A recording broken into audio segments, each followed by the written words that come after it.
What defines a real woman today?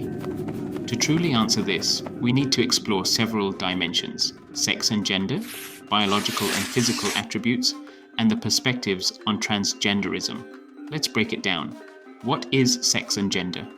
First, let's clarify two terms often used interchangeably, but which mean different things: sex and gender.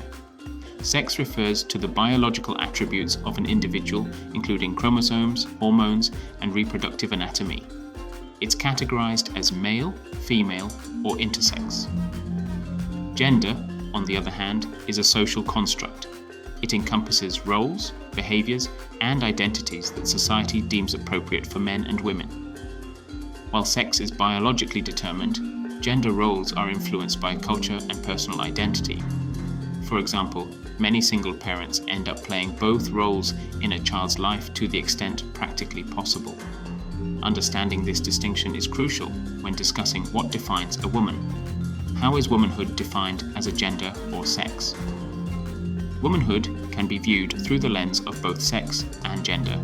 As a sex, womanhood is tied to biological markers, such as the presence of XX chromosomes and female reproductive anatomy. As a gender, it's shaped by societal norms, expectations, and individual identity. Some now argue that identifying as a woman goes beyond biology and includes lived experiences and self-perception. This dual perspective is central to current debates about what it means to be a woman today. What are the biological attributes of a woman? Biologically, women are typically characterized as follows. Chromosomes. Women have 2 X chromosomes, XX. Reproductive anatomy. This includes structures like ovaries, a uterus, and the ability to menstruate and give birth, though not all women can or do. Hormones. Higher levels of estrogen and progesterone compared to men. These biological markers differentiate women from men and play a significant role in defining womanhood from a biological standpoint.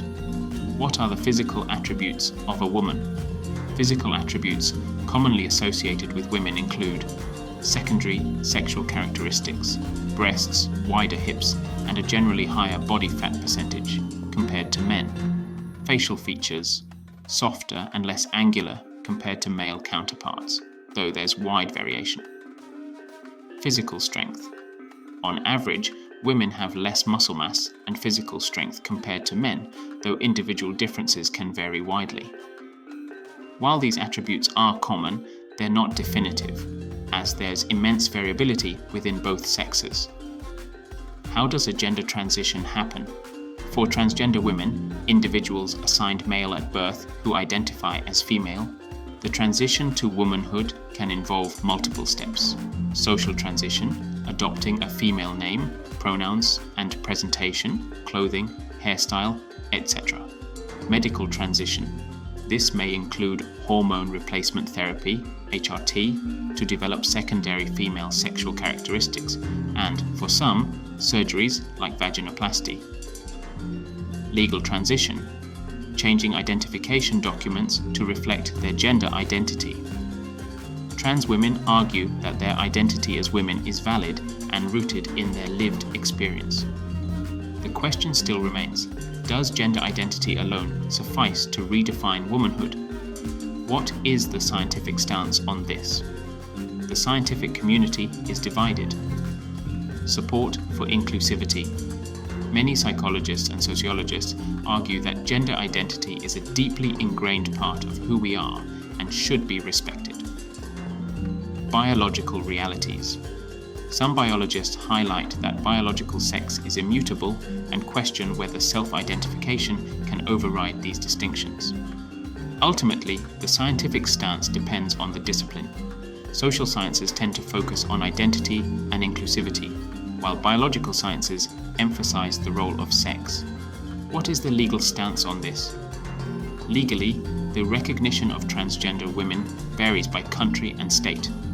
In the US, for example, many jurisdictions allow individuals to change their legal gender through self-identification or after undergoing specific medical procedures.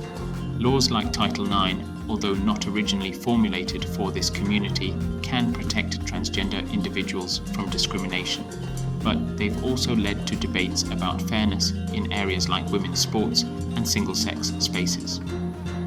Prominent figures like Sarah McBride, a transgender congressman, have championed inclusive policies.